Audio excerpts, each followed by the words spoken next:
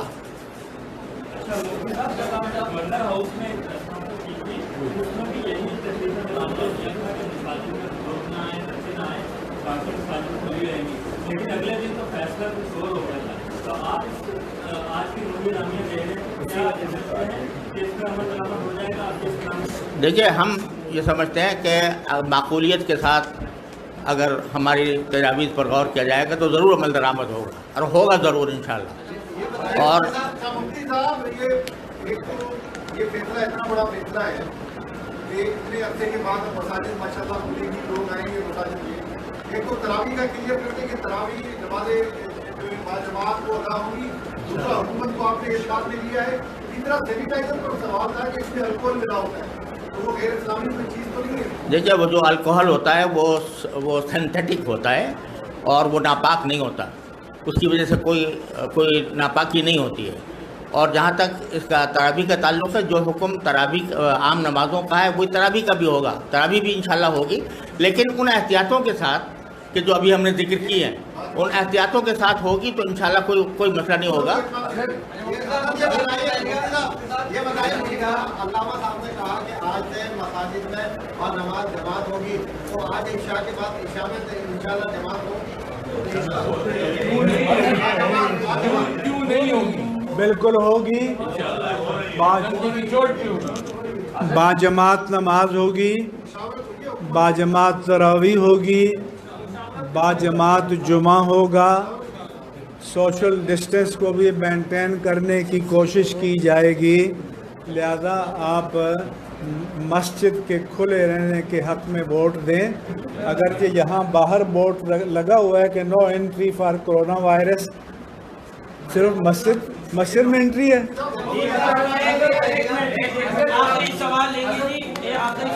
آخری سوال ہے، پھر ہم اجازت چاہیے۔ آخری سوال جی حضرت،